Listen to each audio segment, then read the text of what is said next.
Final Fantasy XV is a vibrant, breathtaking game. The environments and level design are absolutely incredible. It honestly makes me, someone who's actively going to college for game design, want to pick apart the maps and the game engine just to see how it works. The lighting, the scenery, the people, places, and monsters we see along the way, all of it is an absolute feast for the eyes. How fitting, then, that one of the party members is armed with his trusty camera and a determination to get all of the best photos, even when being swarmed by demons or fighting a god. Prompto Argentum is easily one of my favorite characters in Final Fantasy XV, and as such is someone I'm rather excited to talk about here today. This will be the second video in my series. I'll analyze the characters of Final Fantasy XV. If you've not watched my video on Gralea yet, I recommend you do so. This video will likely be longer and more positive compared to that one, so do be prepared for that. Can't speak. But with that, I am Vince, the host of Vince's World of Lore, and let's get into analyzing Prompto Argentum. Getting right into it, in-game we see very quickly the sheer energy Prompto brings to the party. Well, perhaps not in the opening cutscene, but seeing as everyone was dead tired there, we'll brush right past that. He's a cheerful, friendly fellow who cares deeply for his friends. He pretty quickly ends up with a crush on Cindy, something that proves to be a constant throughout the game. He's enthusiastic, often quipping and chatting a lot during a battle, cheerfully singing the all-too-familiar victory tune that fans of the series know and love after a battle, comparing the adventure they're on to a mobile gacha RPG they all play in universe, and often piping up during a long drive asking to pull over to get a photo of whatever magnificent sight the party has seen on their journey. Honestly, he almost feels like he's glued to his camera. Not that it's a bad thing by any means, as the snapshots he takes, both at random and on purpose, do serve as a genuinely good game mechanic that frankly I like more than the usual photo function we see in a lot of modern games. It feels more natural to have a party member technically be the one taking the photos of the adventure instead of just popping into a menu to mess around with the settings. It makes the photos feel diegetic, which they are. When scrolling through the photos, deciding what to save or what to toss, characters will often pipe up with comments about the photo's contents. This does lead to some funny moments, whether that be Gladio praising the timing of a photo Prompto took whilst in the bushes, or when on the mission that leads you to drive to the Disc of Coffis, you rest at the caravan you stop at and ardent comments on a photo Prompto took of him.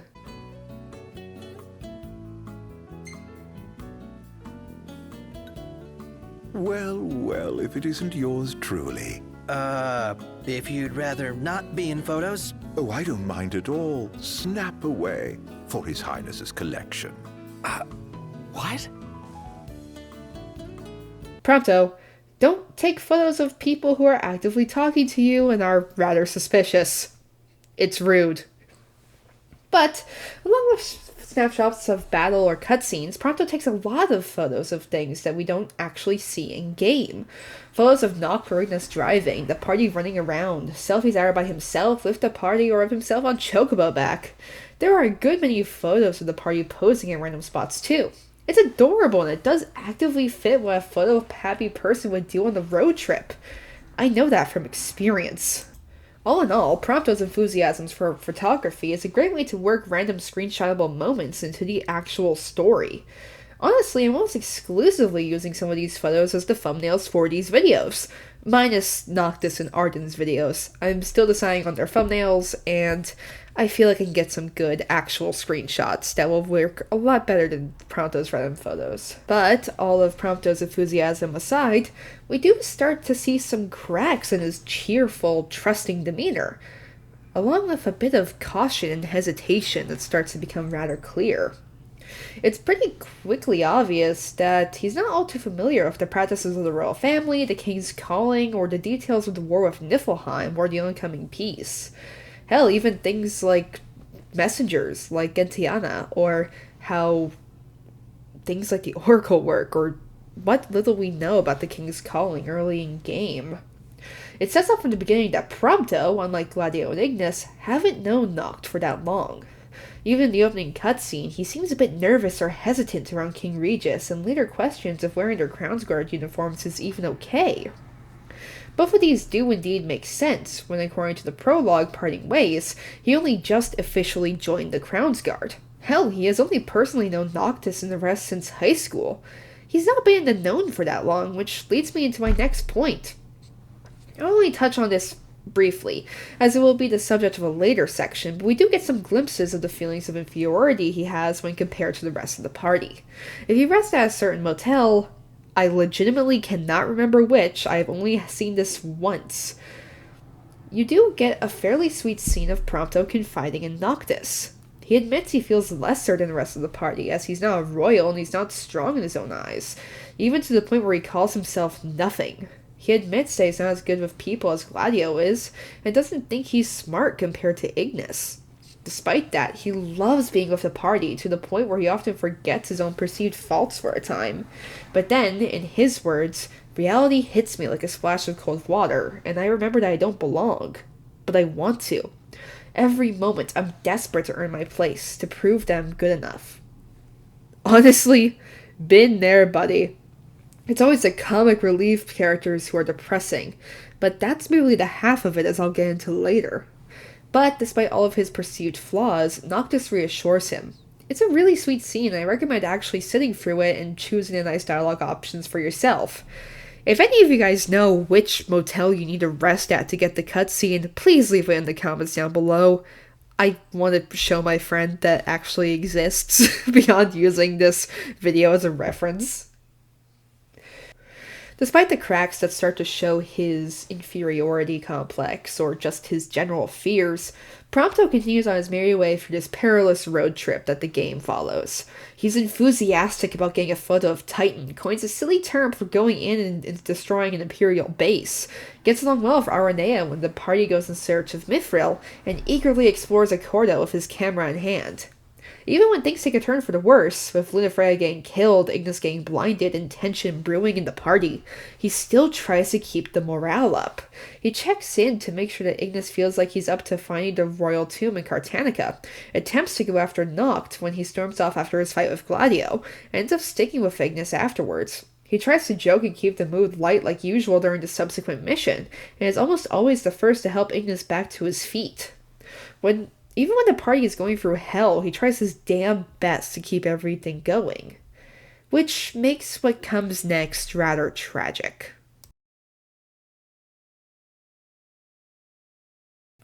This next section covers what I think is one of the best sections of the entire game. The tension and urgency of the mission I'll be discussing here, the stellar voice acting, it's honestly quite a treat. I'll be honest in advance, I'll likely put in a couple long clips of the section so you all can appreciate it too. The chapter starts relatively normally, all things considered. The party's back on good terms with each other and are now safely on their way to Tenebrae, though there is some tension looming overhead as the player knows that Arden got on the train at the last stop, though he's not done anything yet. But, obviously the player's still gonna be a bit hesitant, seeing as the last time he saw him, he killed Lunafreya. Nonetheless, we do get some important exposition from Ignis about how they've heard that the nights have been getting longer and longer day by day, a process which the world of Eos has already suffered, but has since sped up significantly after the death of the Oracle. Already that sets up what we'll see in the final chapters of the game, of the world going dark and demons running rampant. We do love a good Chekhov's gun in this house. In time, Ignis and Gladio go to question the person who is discussing that fact, leaving Noctis alone. He doesn't remain alone long, though, as soon Prompto runs to talk to Noct and to marvel at the sight of the perpetual blizzard around where the Glacian died. It truly is a marvelous sight, but they don't exactly get to marvel at the scenery for long. Time stands still for a moment, leading Noctis to get up to investigate, understandably confused and then enraged as Arden seemingly appears out of nowhere. Never seen anything like it.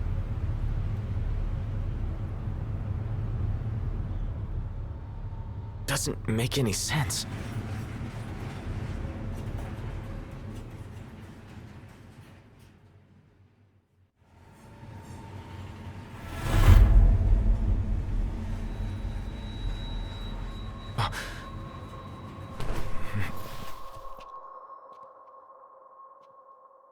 What's going on?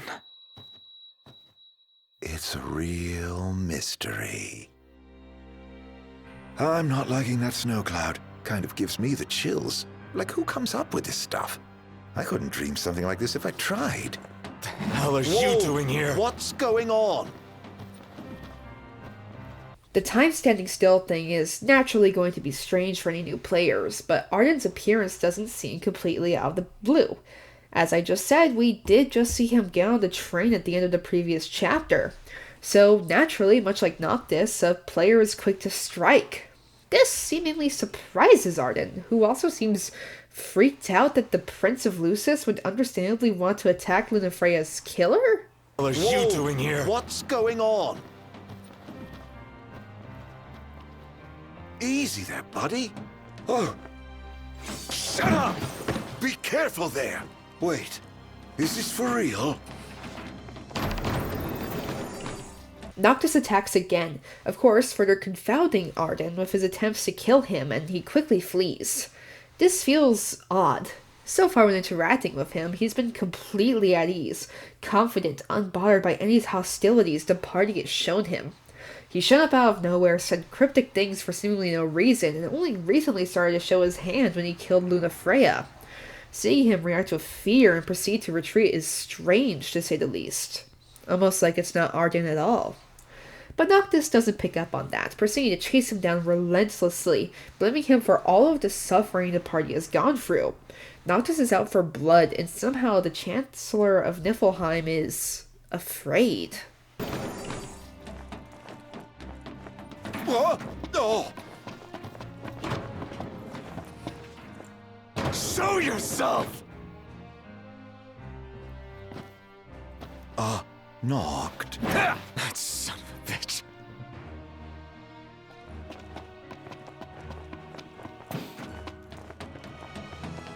Come on, Knocked. You're scaring me. Seriously, man. Cut it out. It's not safe. Plus, you're causing a scene. Quit. You think this is funny? Dude, are you seriously trying to kill me? Why wouldn't I? I've got you now. What are you after, following me around this whole time? It's all your fault! What are you talking about? Do you really mean that, Knocked?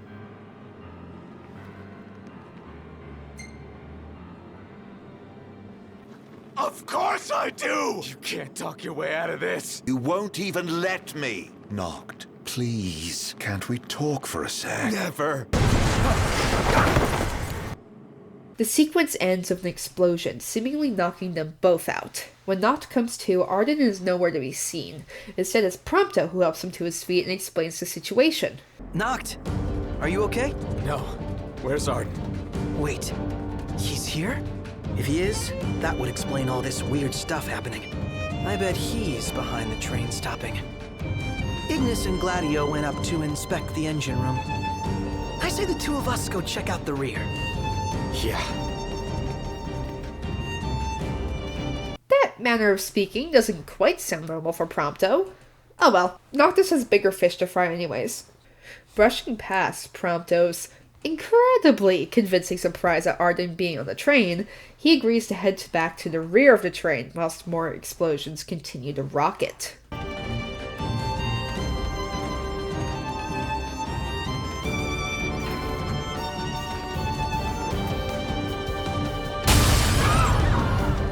Did they bomb us? Not! We have to protect the people!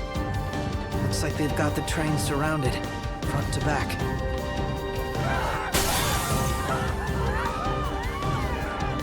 Head to the next car! Leave these guys to us! So much for a safe ride. More of them might be on board. Let's check the rear. We need to get the train moving again. I'm sure Ignis and Gladio will come up with something. I hope so. Let's go. How bad do you think it is?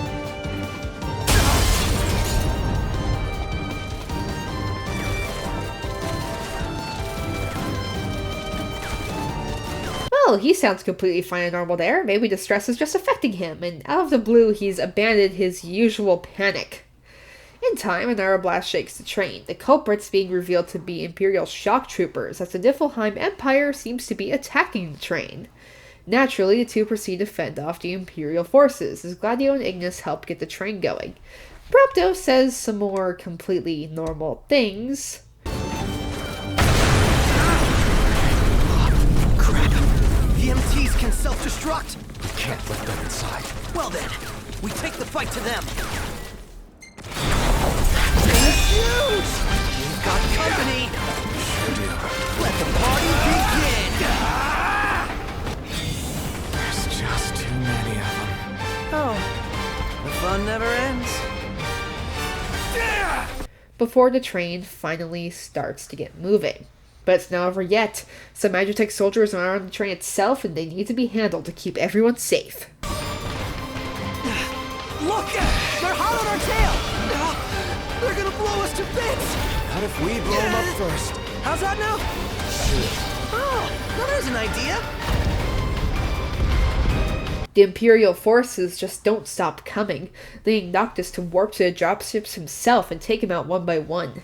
He handles them with ease, I assume, if anyone else is playing the game and doesn't get stuck on Magitech troopers while trying to get out the side door so you can warp to the next dropship.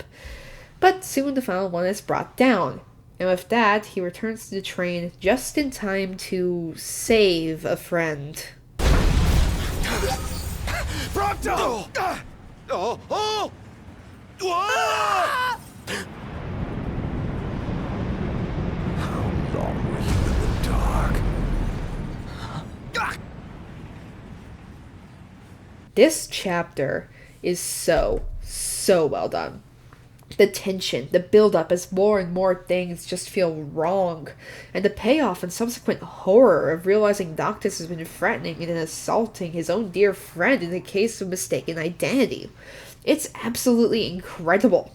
Both Arden and Prompto's voice actors did an insanely good job at essentially playing their characters as a different character entirely.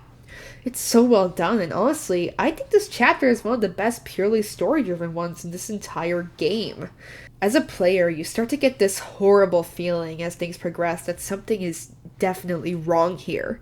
But everything's so fast-paced, so you don't have much time to dwell on that between the chase after Arden and the defense against the Imperial assault. And frankly, the train just works in general as a really good set piece. No matter if you're idly wandering it, running down the corridors in pursuit of a foe, or running around on top of it. If there's one thing Final Fantasy XV does well, it's definitely their set pieces. Putting my obsession with picking apart video game set pieces, level design, and nice narrative build-up aside, this must have been absolutely horrible for poor Prompto.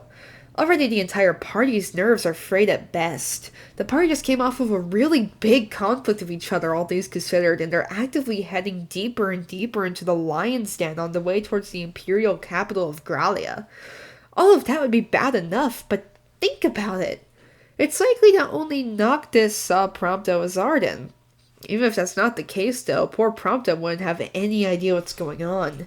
From his perspective, all of a sudden, one of his best and closest friends completely flipped out, turning his blade on him and blaming him for every bad thing that's happened so far. Noctis is out for blood in that sequence, and the chapter ending of Prompto getting pushed off of the train probably only scared him more. Such a harrowing series of events would shake anyone up, but seeing as Prompto has already stated that he doesn't always feel worthy of being part of the group, that probably didn't go over well in his head. But unfortunately, things are just going to get worse and worse for poor Prompto.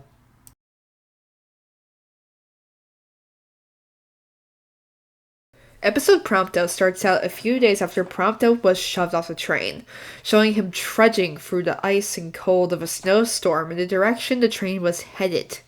But in time, he succumbs to the cold and is captured by Imperial soldiers. We then witness a cutscene in which we see Prompto reminisce about how much he just wanted friends, and showing off his perspective of the previous section's events. In time, he awakens in an Imperial facility, relatively unscathed, and after exploring a bit, is briefly confronted by Arden, who has some very interesting information to pass on to poor Prompto.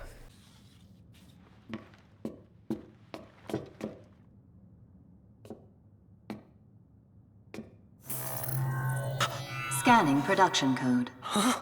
Unit 05953234 confirmed. Warning. This unit has been compromised. What's going on? Initiating retrieval of compromised unit. She still remembers you after all these years. Huh? What gives? We can't have you spilling blood here. Although to most, this compound is known only as the first Magitech production facility. Birthplace of the myriad Magitech troopers and demons the Empire holds dear. To you, this place should have some sentimental value. After all, it is your home, sweet home. Shut up. I'm not the one who almost killed you. You're wrong. You really ought to take a rest. Perhaps the estimable Chief Besithia will help heal that broken heart of yours. Who the hell is that? Oh, how quickly they forget. But fear not. I've no doubt a reunion would refresh your memory.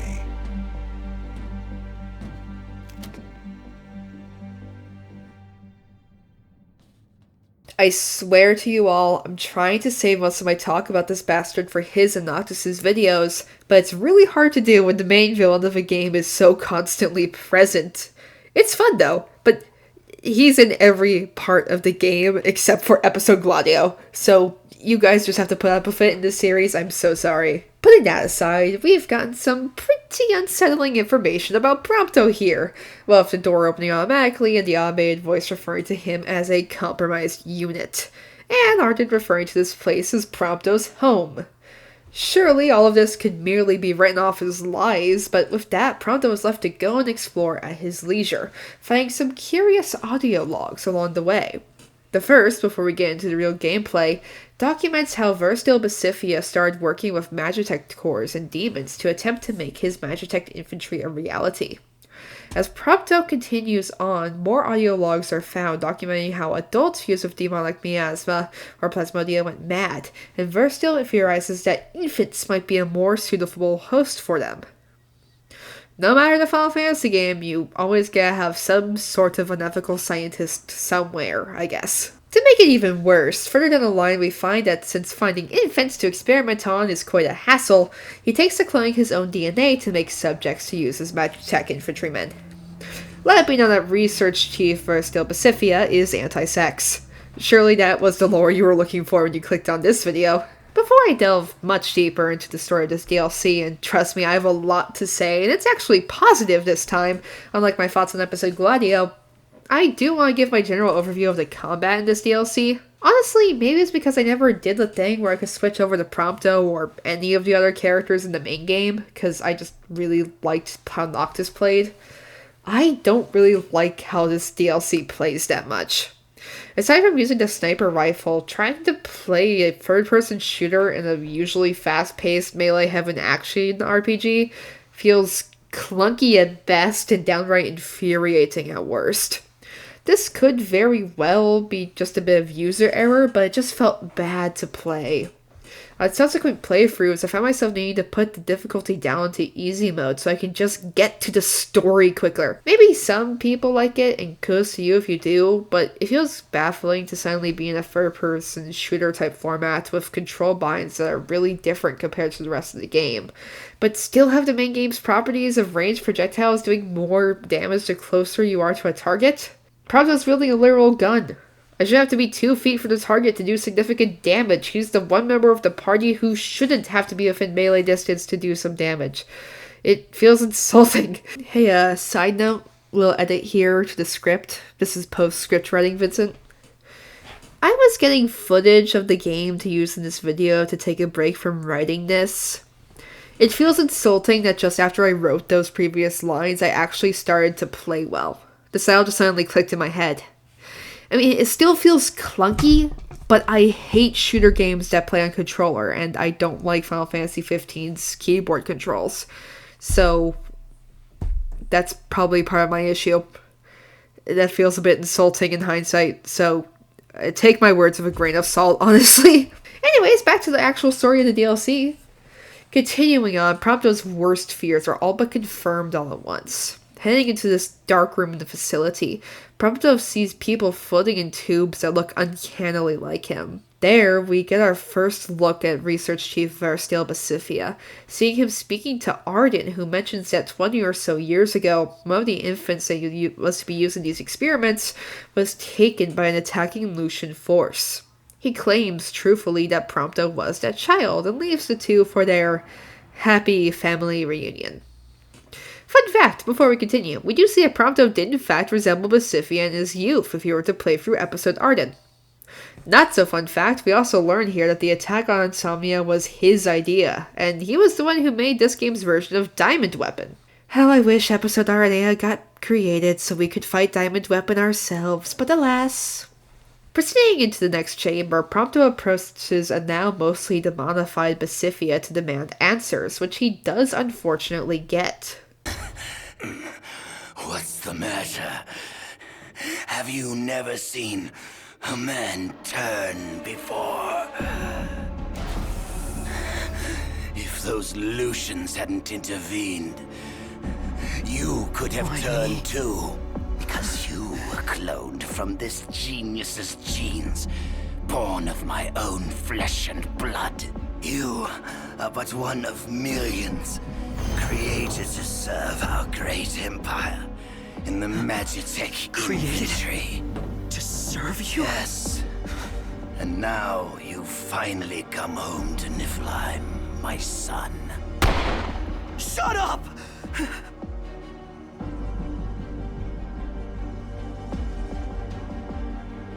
You're wrong. I'm a Lucian! I am not one of your experiments! Not anymore. Now, you're nothing but a failure.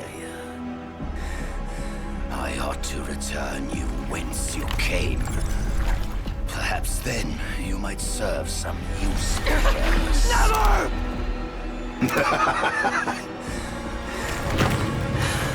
With your help, my ascension to divinity is now all but complete. Soon, neither the kings of Lucis nor the gods themselves will be able to challenge my reign.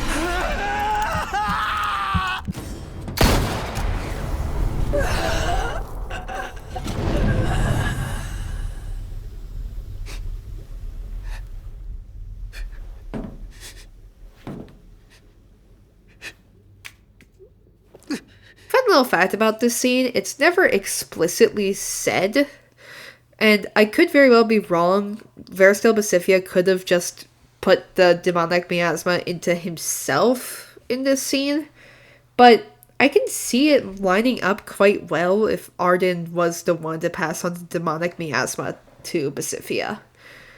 I don't know why, I like the idea of it, especially since Arden was just right there. I don't know, that's my personal headcanon. Anyways, the previous scene ends with Prompto killing his mad scientist's father, something that I think Sephiroth from Final Fantasy VII should have considered before burning down an innocent village and accepting an alien as his actual mother. But naturally, Prompto is despondent, which isn't really helped by a certain Imperial Chancellor's commentary on the matter.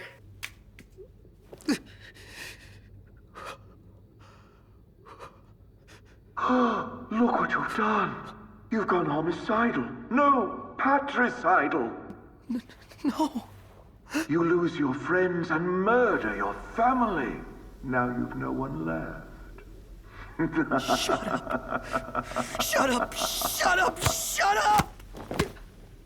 Why is he like this? Prompto, despite his shocked and despondent state, isn't giving much time to reflect as somehow Versteel ended up uploading himself to a new Magitech monstrosity, and Aranea, of all people, ends up crashing the party. She brings Prompto to his senses and gets him to his feet so they can escape. Vital functions decreasing. Plasmodium activity index increasing. Demonification complete. Initiating transfer to Unit XDA 1002, Immortalis.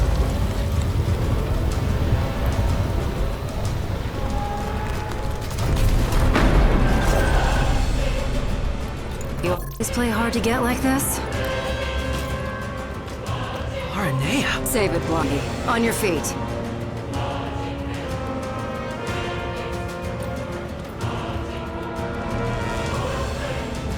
So this is that new model they're working on.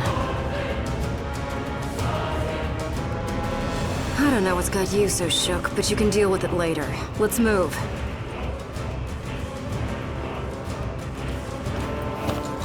I'm only gonna say this once. Lose your will to live and you lose all hope of me helping your sorry ass. Got it?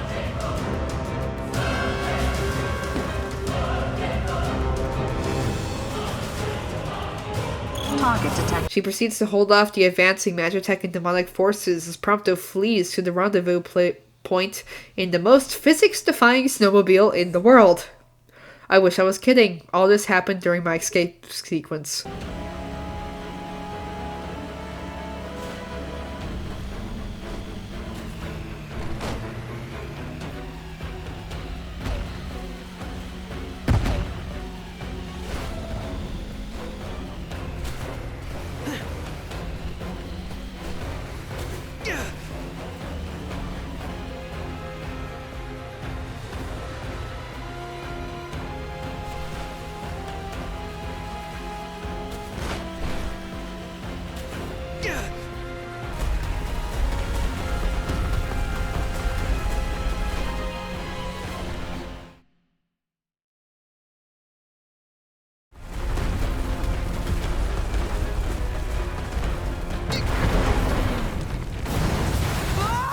Every other vehicle in the game works relatively well, but I think this accursed snowmobile might have a mind of its own.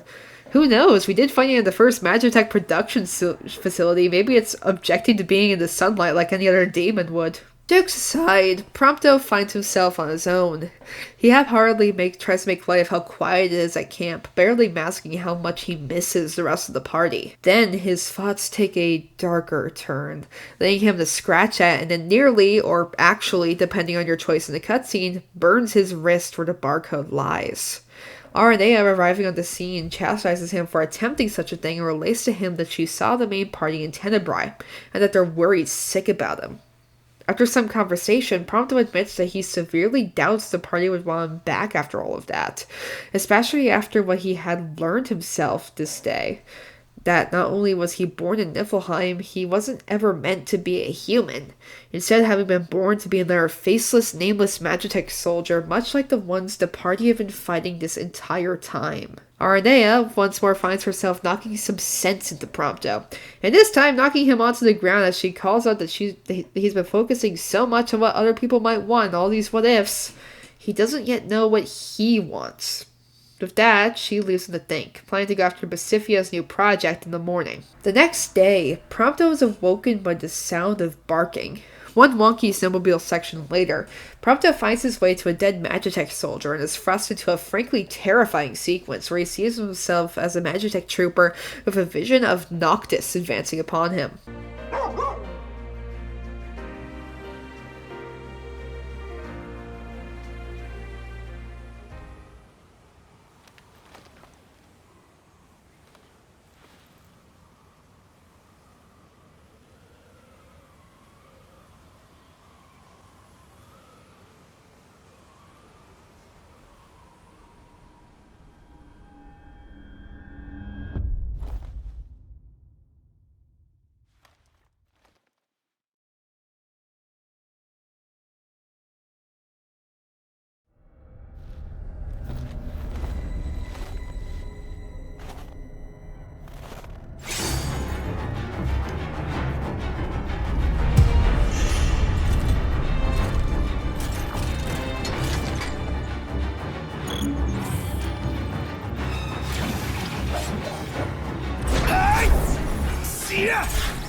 This'll be quick.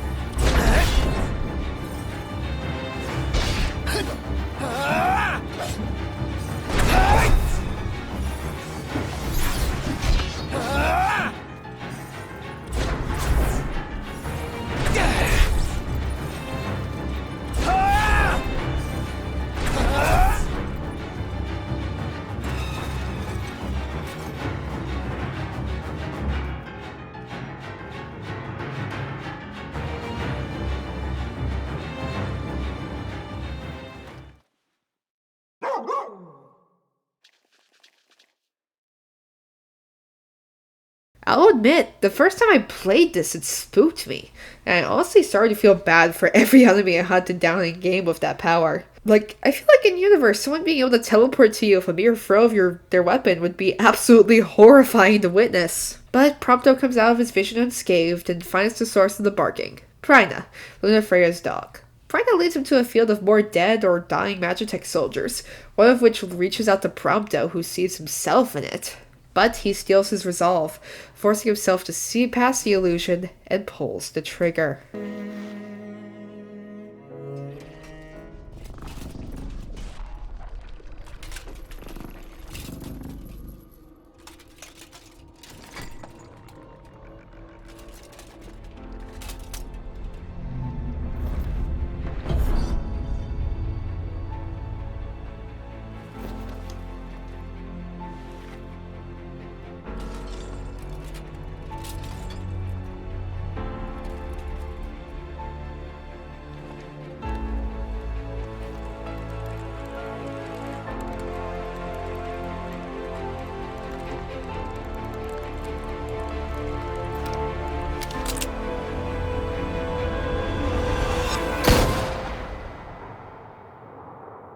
We are then prompted, after seeing a visage of Prompto's past self, to reconnect with your inner child. As a fellow college-age person who's letting myself reconnect with my past and let myself embrace things I never got to as a kid, such as analyzing video games, I can confirm it feels incredibly harrowing to do so, just with about 10% less demonifications. Jokes aside, Prompto steps forward to, reconnect with his inner child. His younger self years ago had been a lonely kid from what we saw in his episode in Final Fantasy XV Brotherhood. His adoptive parents were rarely home, so he was often left on his own. He was shy and didn't have the heart to talk to many people, including a young Noctis who was in his class. But he started to be a bit more enthusiastic when he found a small white puppy that had been injured, Prina. He gave it some food and a bed along with binding its leg. The pup disappeared the next day, returning to Tenebrae and Lunafreya, who sent him a thank you note, along with assuming that Noctis was his friend. Prompto then made it his goal to actually become friends with Noct, though he waited till he felt confident enough in his body image to even properly approach him in high school. Even though cardio won't completely change someone's body type into a literal twig, I will give the game a pass on that, because frankly, along with the whole prophecy and all Noct is going through and everything with demons, I don't think realistic weight loss goals are exactly on the table for this game, and that's okay. We then see that after reflecting on everything, Prompto finally gets into his head that he really has lost sight of what he wants. And what he wants is to be friends with Noctis, Gladio, and Ignis. He comes into his own in this moment, shaking off whatever the circumstances of his birth are and heads off to go meet up with Aranea. Plot-wise, nothing too heavy comes in the final leg of the game. The player teams up with Aranea for a few combat encounters, see that Pacifica really did use Magitech with a mammal, resulting in the second-to-last boss fight, which is really just a huge bullet sponge that sets itself on fire. It's kind of boring. But then, finally, we see the final boss of the game start up. 2. Immortalis. Plasmodic miasma transfer complete. No psychic obstructions detected. All systems operational. Activating Immortalis. It's outside.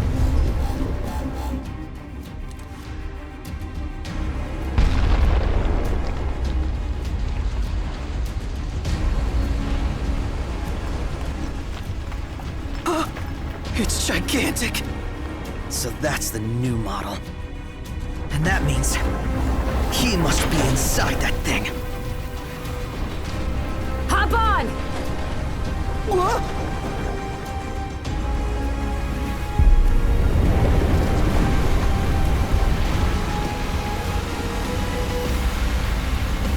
Ready for round 2?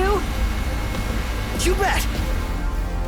That's right, Verstil Pacifica turned himself into a giant Magitech earthworm and attempted to kill Prompto and Aranea in an on-rail shooter that's both incredibly stressful and really kind of boring.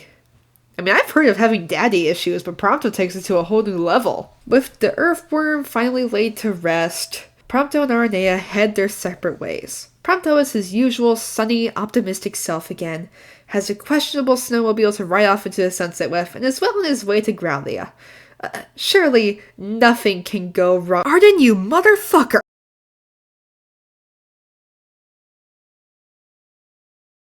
For all my enjoyment of episode Prompto, I really wish we got a full cutscene that explained how exactly he got to Gralea and got so beat up. Just one connecting scene would have done so much work. But alas, the party is split up and they head for Zegna's keep in search of Prompto, who Arden is keeping just out of reach. When the party finally finds him in the depths of, well, I guess not the depths, they do go pretty high up, but in the depths of Zegna's keep, he's worse for wear. The party frees him from his cell and he looks absolutely exhausted. Hey, you alright? Are you hurt? Do you need help? I'm fine. Thank you, Noct. No sweat. Tell me, were you worried about me?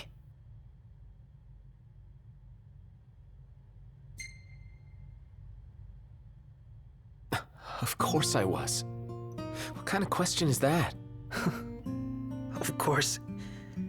That's why you came. Like I believed you would. Prompto. That's why I told myself I couldn't die.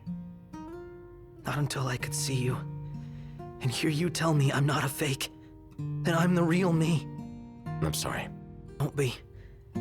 Everything's all right now. Despite his character growth, he's still hesitant. He's even more nervous when he finally admits the circumstances to his birth and is relieved when Noctis and the rest of the party don't mind one bit. Noct. Do you hear that? Hear what? I've heard this sound before. On the train, just before your weapons failed you. It's nearby. And it may hold the key to restoring your power. It's here. This thing? Door's locked. That's coming from within. Is there no way through? There's a way.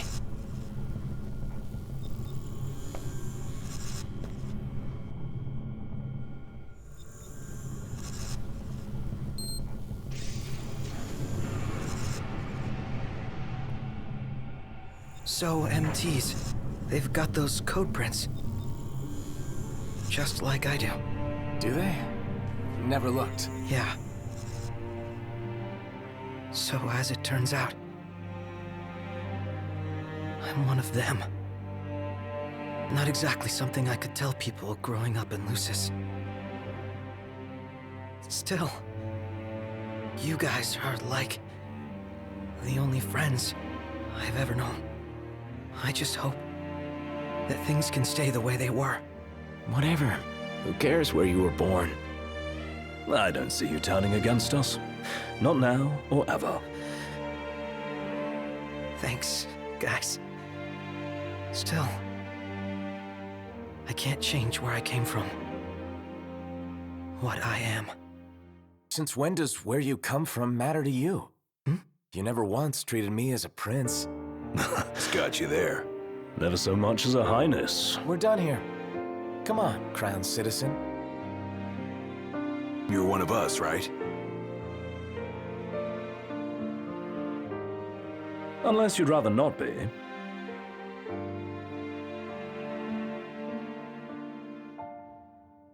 In fact, we see in the episode Prompto post-credits scene that Noctis, post-apologizing for pushing Prompto off a train and is forgiven, intends to bring down the barriers, leading everything as one nation.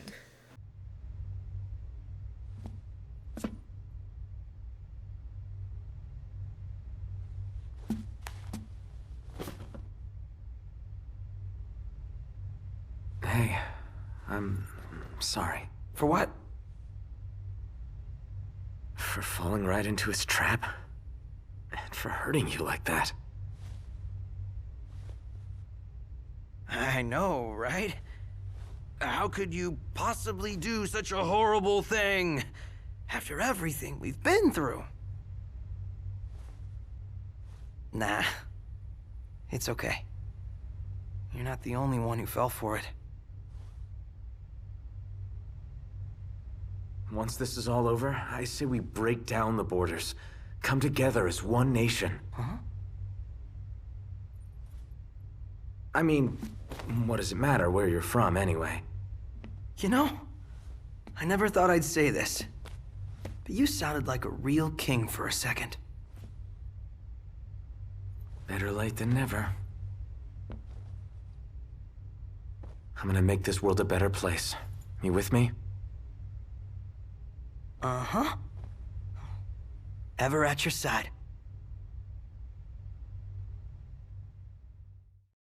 It's a genuinely sweet moment, and I truly wish we got to see more of his and Noctis's dynamic, as frankly, I think it's tied with my favorite dynamic in the party. But alas, the reconciliation doesn't last long, as soon Noctis is swept away into the crystal and the world is plunged into darkness for 10 years. Hell, these best friends don't even get much time together after Noctis returns, as soon he gives up his life for the good of all. This game and its myriad of really good friendships has really quite the tragic end.